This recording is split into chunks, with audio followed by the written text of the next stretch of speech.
Alô, comunidade das redes sociais! Mais uma vez aqui para tratarmos de mais um tema. E o tema hoje é o tempo da filosofia.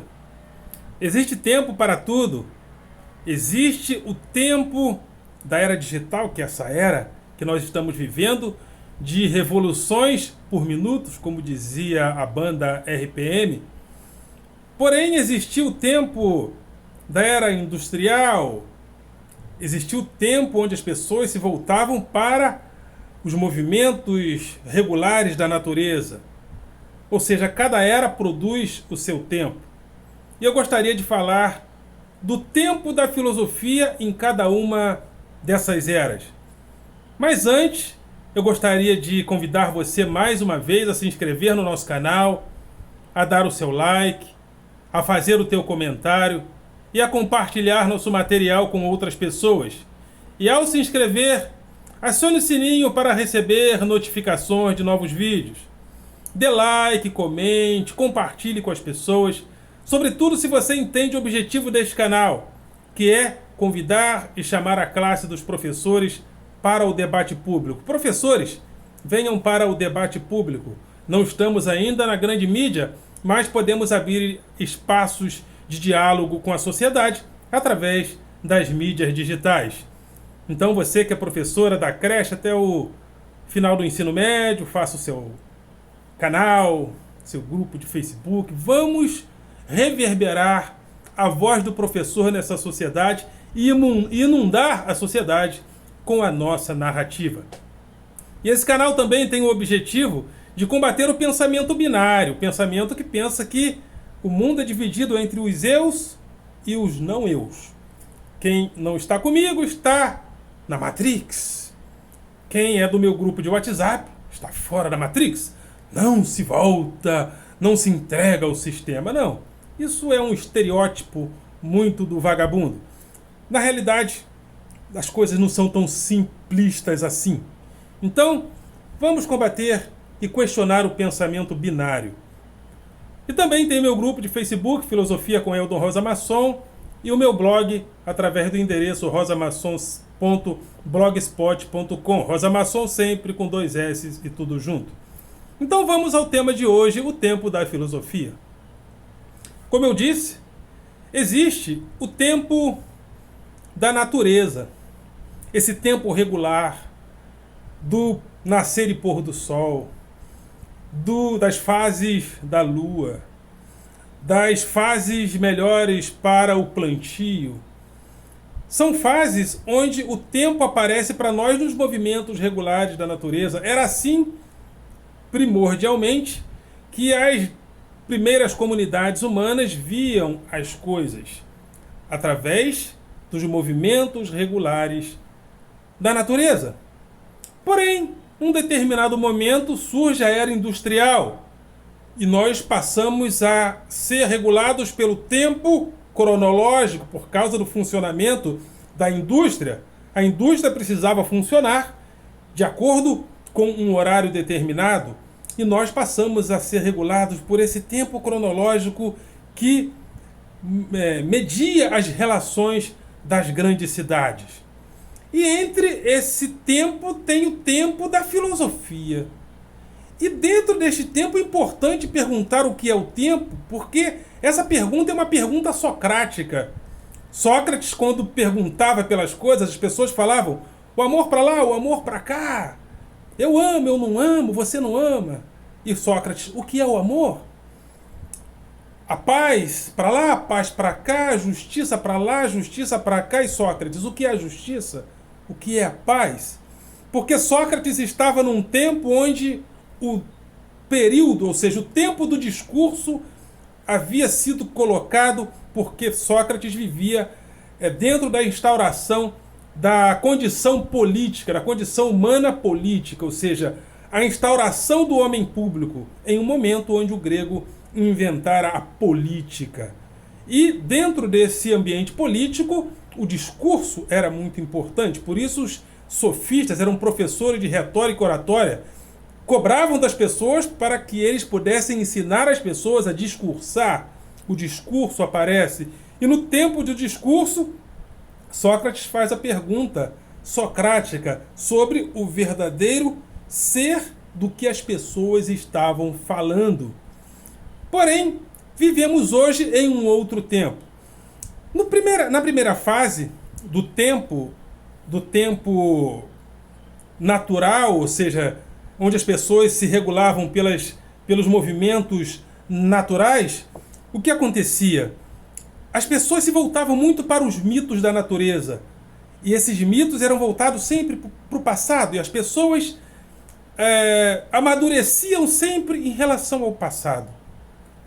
De repente surge a era industrial. E as pessoas começam a construir mitos do futuro. O desenvolvimento, o progresso, a própria liberdade é colocada dentro desses termos futuristas. Por quê? Porque os investidores queriam investir na produção, mas eles queriam garantias. Então, colocava-se uma expectativa para o futuro. Isso continua até hoje, principalmente hoje, em um capitalismo financeiro, onde os indivíduos aplicam, mas querem que as pessoas sejam austeras com o teto de gasto, por exemplo, aqui no Brasil. Então, criamos esse tempo do investimento nos juros, no mercado futuro. Mas, diante de todas essas aparições das condições onde o tempo aparece para nós de várias maneiras em cada período da história, aparece o tempo da filosofia, que é esse tempo socrático que pergunta pelas coisas na sua essência, que pergunta pelas coisas no seu fundamento e que cria conceitos, né? A filosofia, segundo Deleuze e Guattari, é a criação de conceitos, porém cada época tem um conceito, tem uma realidade diferente e cada conceito precisa levar em consideração o seu tempo, a sua era, o seu momento. E hoje vivemos essa era moderna, onde a temporalidade é vivida de uma maneira onde o tempo promove, segundo o que eu percebo, um esquecimento simultâneo. A velocidade das informações é tão grande que as pessoas acabam se esquecendo das próprias coisas que elas vivenciam agora no seu próprio período, no seu próprio momento. É por isso que se investe em fake news, é por isso que se investe, porque, inclusive, no sistema político do Brasil hoje, né, o Ministério do Ódio, o Gabinete do Ódio, por exemplo, que dizem que existe, eu penso que pelas evidências, eu penso que sim, esse Gabinete do Ódio investe no esquecimento. Acontece uma coisa, a NASA vai lá, fotografa a Terra redonda. Vai pessoas e dizem, não, a Terra é plana. O cara acabou de ver a foto. Mas o esquecimento simultâneo faz com que as pessoas esqueçam. Se esqueçam do que elas estão vendo agora, do que elas estão vivendo agora. É o que eu chamo carinhosamente de esquecimento simultâneo. Diferentemente do tipo de esquecimento que se produzia na primeira fase, onde as pessoas viviam de acordo com os movimentos regulares da natureza, diferente do tempo pós-industrial, onde havia, inclusive, uma coletividade temporal, a temporalidade das pessoas era vivida em uma coletividade até meados da década de 70, onde a indústria estava presente e o tempo do trabalho, o tempo metropolitano, fazia com que a classe trabalhadora se organizasse em loco, né? Se organizasse para questionar os abusos do capital. De repente, a indústria é esvaziada porque a indústria substitui o trabalhador pela robotização, pela digitalização. E o trabalhador não está em massa mais no chão das fábricas, ele está espalhado pelas cidades, espalhados fazendo serviços em torno da indústria. Em lugares como o Brasil de desindustrialização, está vendo que uma iFoodização, uma uberização, e o tempo da coletividade que dura mais ou menos até o final do boom da era industrial, onde o trabalhador estava no chão da fábrica, agora é substituído pela temporalidade individual. Há um individualismo mórbido, há um individualismo exacerbado. E esse individualismo tem produzido esse homem cada vez mais acelerado. O que fazer diante de uma realidade como essa? Nós podemos buscar no tempo da filosofia conceitos que nos ajudem a pensar em possibilidades. Heidegger, por exemplo, em plena era da técnica, Heidegger pensou no esquecimento do ser. Os gregos pensaram o ser, né? Segundo Deleuze, todos os povos pensaram, mas o grego pensou o ser. E o que é pensar o ser? É pensar, segundo Heidegger, a coisa em si mesma. A coisa em si mesma, Tiestin, o que é isto em si mesmo? Era uma pergunta da língua grega que se diferenciava da pergunta das tradições, porque as tradições, ao perguntar, não perguntavam as coisas em si mesmas, perguntavam a tradição. Pergunte a Abraão, Isaac e Jacó, pergunte aos pais, pergunte ao passado, pergunte à tradição, pergunte ao mito, pergunte às escrituras, pergunte aos profetas. Mas agora os gregos abrem um precedente e dizem: o que é isso ou o que é isto em si mesmo?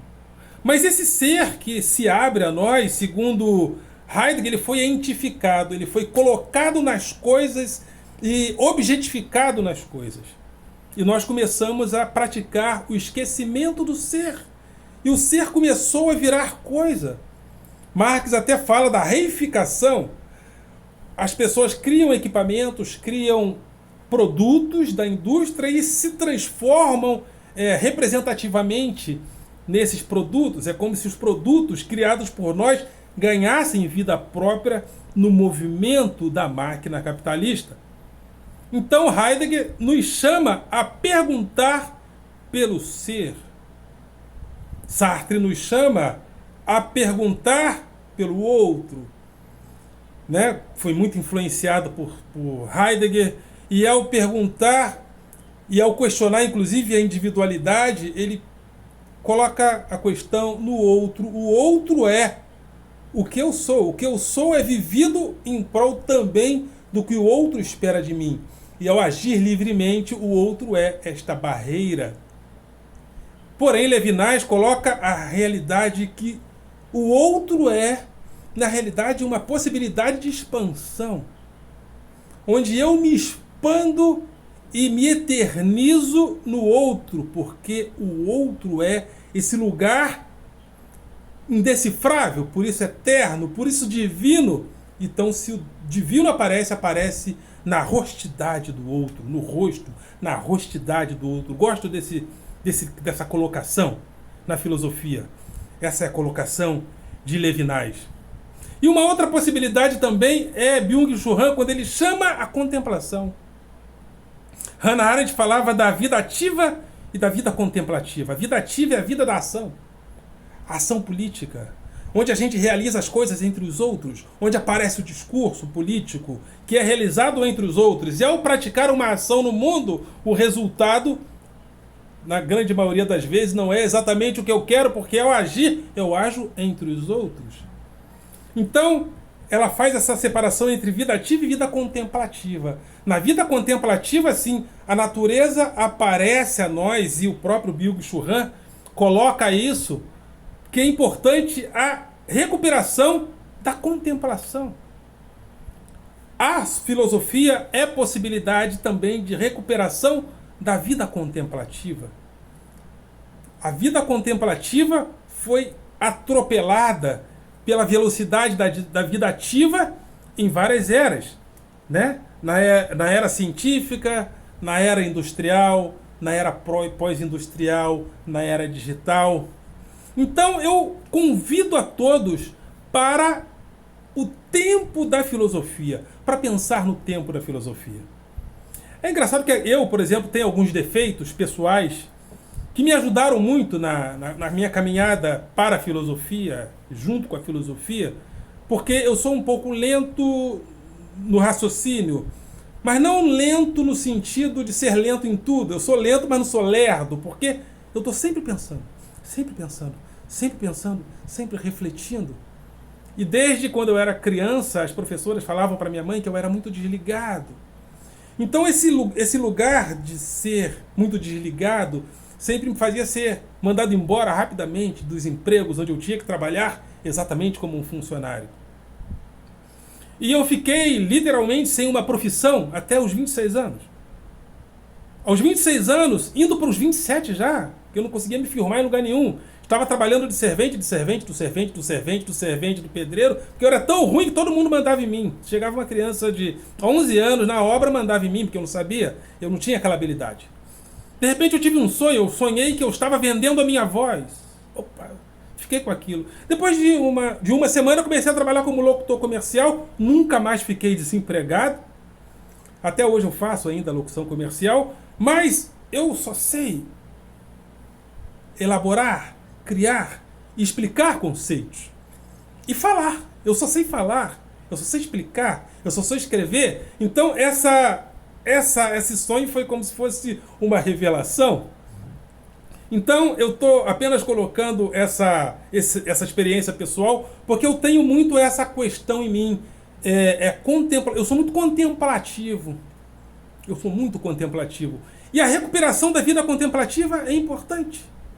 Porque é na recuperação também da vida contemplativa que a gente pode pensar, refletir e tolerar, inclusive, o outro.